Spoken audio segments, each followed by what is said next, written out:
social media bit. You feel guilty about it. You know that's not it's wrong and you're doing it. It's changing relationships and missing deadlines, missing schoolwork, procrastinating because you're used to or addicted to it or whatever the addiction may be. And we may not be aware because addiction can be due to loneliness, it can be due to the fact that everybody's normalized it, everybody's doing it. So all my friends are always in their phones. Many of my friends smoke cigarettes, many of my friends take alcohol. So I think it's normal. Something is usual does not mean it's normal. It can be usual, meaning that everybody can be doing it. It doesn't mean it's the normal thing to do because the Bible says we are called apart. We are called to be set apart from others. So let's take this example. There's a swimming pool, and I think that in swimming pools, someone has told me that I don't swim, so I don't know. But someone has mentioned to me that in swimming pools we have this substance that they add in the water. So if someone urinates, it turns into what color? Blue. So imagine you're a group of teenagers, or a group of people in a swimming pool, and out of the 20 of you, 19 of you urinate, and the whole water is blue. And let's say they demarcated the swimming pool. Each of you have your own circle, and there are 20 circles, and 19 of you, and it's just yours that's clear. Who's abnormal in the situation? It's you, but who's right? You. So something is normal does not mean that's right. Something is usual does not mean that's right. That's just the point. And maybe because you're unaware of the implications, so you may be addicted because you don't know how much it can change your life. You're young now, it probably will not change your life so much now because you're still under your parents. There's some things your parents will let you do. But you need to tell yourself that with time, you will eventually be on your own. And if you don't make certain decisions, if you don't decide on the path you want to take now, you eventually leave your parents will not follow you everywhere forever. You will be responsible for your actions and they have consequences. What to do? So I was addicted to social media, I knew it. I used to use it for my alarm, like you. I went to take a max. I bought an alarm clock and I still had my phone beside my bed because the main thing I needed the phone was for was not the alarm. I just needed beside my bed. So even buying an alarm clock did not help me. So at that point I knew that this is an addiction. I tried to delete the social media apps, but I will delete them and then reinstall. So I that blocked all my apps. You don't have that problem now because to school, but when you are a certain age, when you grow older or you go to uni, you have autonomy. You are in control of your time. You can do whatever you like. Nobody is going to come and say you need to do this, you need to do this. Then you realize that you need to take certain steps to make sure that your future is not jeopardized. So what you can do is this one app block. You can get an accountability partner. This is for any kind of addiction. So if you're addicted to anything, either a substance, your phone, social media, alcohol, and you know that you want to come out of this, you can get someone and tell the person. So there's a scripture in the Bible that says, confessing your sins to one another. I've forgotten what Bible verse it says. And that says, I don't know if anybody wants to quickly help me with the Bible. So sin or addictions hide in secrecy. You don't want to keep it a secret. You want to tell yourself the truth and you want to find someone that is trusted that you can be accountable to. Another thing to do is to just look at the friends that you have and if you look at if you have the same mindset or the same goals. Then you want to choose your friends. So I'll give an example of friendships in the Bible. I'll talk about David's son Ammon, and I will talk about the Levites friends. So looking at David's son Ammon in the Bible, Ammon's first son. And I think I wrote it down. Give me a minute to get it up. I think it's 2 Samuel 13, verses 3 to 13. And Ammon had a friend. Ammon was his father was King David. And Ammon had a friend. I can't remember the name of the friend now. Jonadab. Jonadab. Ammon's friend Jonadab told him to rape his stepsister. There's something you want to do in your heart because his stepsister was very beautiful. That's why he liked her. There's something you want to do in your heart. And you know those things are wrong. You're probably not going to do them. But when you have a friend that's a pervert and motivates you in the wrongdoing, everything you're not supposed to do. Everybody has a little bit of bad tendency, but most times it just keeps things in the heart. You don't get the audacity to carry it out. That's why you should watch your friends. Because your friends sometimes can bring out the negative audacity in you. They can push you to do terrible things. So things that you probably will just think about and take it for it, I really do this. You have a terrible friend. There's nothing wrong with this, do it. That's one aspect. We have another kind of friendship, like before, like the four friends of the leper. We had a man who was a leper, and he's been a leper, and his friends, four of them, were trying to get him to see Jesus so that he could get healed. And they couldn't get him to see Jesus. They were so motivated about their friend that was a leper that they took the road. Imagine going to a stranger's house, somebody you don't know, and removing the roof of if you come to my house, because you come to my house, and you take off my roof, you're going to pay. So what they did was they loved their friend so much that they went to where Jesus was and they took off the roof. It takes a lot of courage, a lot of love, and a lot of audacity, excuse me, to take the roof off a house that is not yours because you want your friend that is a leper to get healed. So I think we are young, yes, but we can try to begin to think of the kind of friendships that we need. And the last thing I'll say is to occupy your mind and occupy your hands. Like what everybody knows, everybody says is an idle mind is the devil's workshop. If you're not doing anything, nature abhors vacuum.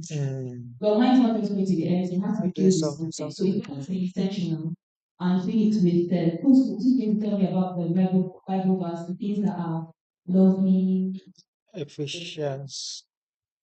and are pure and is of good report. I've heard of that verse here.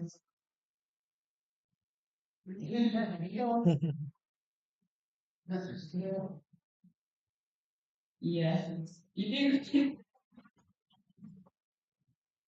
who wants to give me the verse so that she remembers what I'm talking about? Philippians 4:8. Yes. It's Philippians 4. Philippians 4:8. You think, oh yes, I don't put this all as we're talking. Somebody mentioned this is unrelated, but someone mentioned about AI taking our jobs and oh, you remember that? Someone talking about AI taking our jobs for children. I just wanted to chip in because I had something to I had a point to make there, but I said I was going to say it now. Very importantly, AI will come and AI will take a lot of jobs because humans cannot match machines. But the same way humans cannot match machines, machines cannot also match humans. So machines do not have character. So it's best to build your character. Because what I think is, this is my personal opinion, in the future, when it comes to technical skills, technical ability, machines may be better. But when it now comes to management, that's when they need the human aspect. So it's all part of character building. It's important to build your character. Even it's important to build your career, your future, and your goals and your things you want to study. It's important to think about it. It's also very, very important to think about your character because your intelligence will take you. My late dad used to say that your intelligence will take you to the top, but it's your character that's just going to take you there. Otherwise, come crashing down. Okay, I think that's the end. And Dr. Ian, Castle's going to give his thought and questions. People come after if you have any questions. Thank you, guys.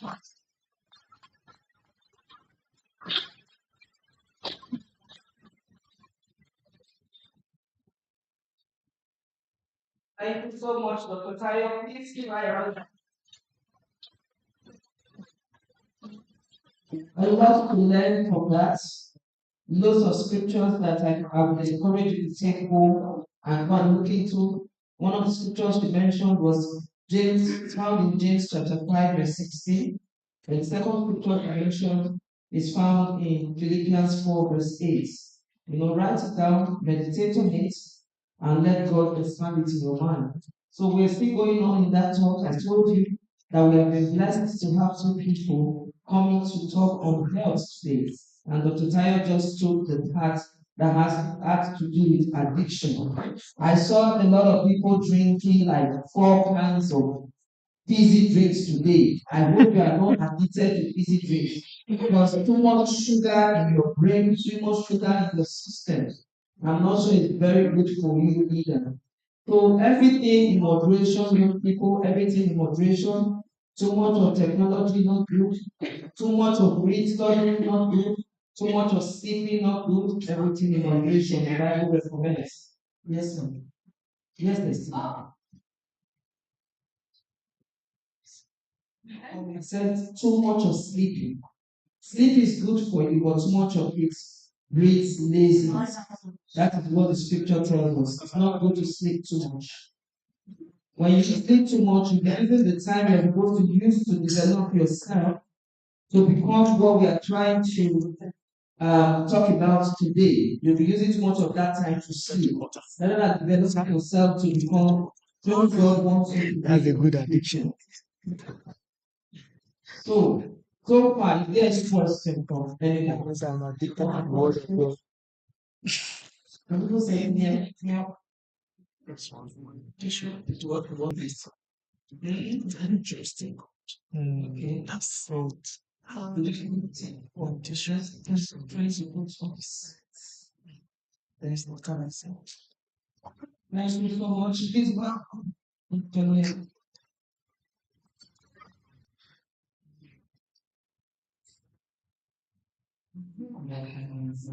Good afternoon, sir. Praise the Lord. Hallelujah. The Lord is good. All good. Yeah. You have so many news. Yeah. And when you get us, some people who are some may not be. Who are shaking their heads. Listen, who are building investors.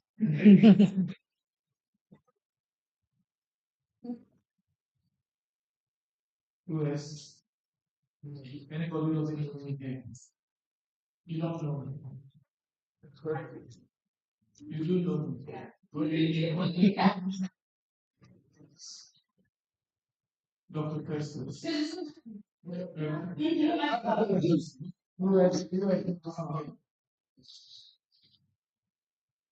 Who doesn't know me? Who doesn't know me? If you don't know me, you can start introduction. Yeah.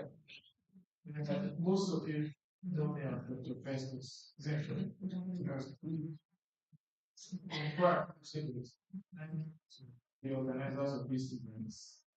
And thank you to the ACF National Executive Committee.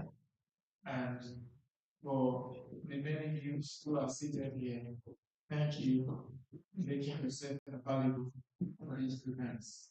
because this event will have been done. This is where we don't care. We are not happy. For being here, well done. Some people would have preferred to be in the place, but you are choosing to take your destiny into your own hands, which is wonderful to know. So, just before I start, you all know me, most of the youths here, you've said you don't have Dr. Festus. So, how did I become Dr. Festus? I wasn't born Dr. Festus. So, when my parents gave birth to me, my name was Festus. So, where did the doctor come from? Sorry? PhD. Okay. No. Who else? Where did the doctor come from? Profession. Yeah. I went to medical school. Okay. Who else? So one said I have a PhD, that's why I'm getting it. The other one said I went to medical school. So the rest of you, what do you say? I just learned to acquire the titles. Okay. Yeah, all of you have to like this and you are correct. But what I didn't do was to go to uni to get a PhD to become a doctor. Okay? But I did study what they call medicine to become a doctor. That was what I did, and that's what I've always done. So, and the topic that I'm going to be talking about, I'm sure you've heard a lot about it. You heard was my way of driving to this place. I just saying, those who were in the car, we listened to the prayer talk. Yeah, so and even before the same talk started, I had asked those who were in the car with me what the word STEM meant. Okay? And then when the talk started and that question popped up, my daughter smiled. Because she knows that when my brother delivering the talk, it's like the two of you, did you agree together to have that question? It was just coincidence. Okay, so we will be talking about a lot of things which I think people have already spoken about. So then we say exactly the same thing, but I will try not to say exactly the same. Now I'm going to be talking about the use of technology and misuse. The use of you've heard so much about technology and you've heard so much about STEM, and you know that STEM stands for technology, and you also know that technology and engineering, which it stands for, they can happen without science, which is S, and mathematics, which is N. So there will be no technology and there will be no engineering if there is no maths and there is no science. So, but that is not going to be the subject of my talk. I'm going to focus more on the use of technology and how it can be abused. Do you believe technology can be abused? How? How can it be abused? Yeah. Sorry? Hacking. Okay. Hacking for negative and dubious reasons. Yes. Sorry? Can't hear you. Is that Collecting people's data, which is similar to you hack into the system, you take data that don't belong to you, and you can use it to impersonate the person. Yes. Cyberbullying, yes. Yes. So technology, it's very good, it's very important. We can't live entirely. We can no longer survive on this planet without technology. If you want to look for those of you that have phone and computer, lose everything in your computer and see if you will go to bed that night. Or lose your phone. Those of you that have computer, those are information that keep their phone by their bedside under their pillow when they go into bed. If you keep your phone under your pillow when you go to bed, I'm sorry to say, you are addicted. You can't stay away from your phone. You're going to bed. You are addicted. I deliberately, none of my gadgets leave the office when I go to bed. I have an office in the house, and that is where all the gadgets in the house is. And my kids know that the phone that is they use in school for school and studying purposes, the moment they come back, it should be straight into the office. Nobody takes it. It's not for fun. There's a purpose for it, and the moment that purpose is abused, then they know they probably won't have access to the phone. So if you go to bed, you put your phone under your pillow because you're expecting messages now.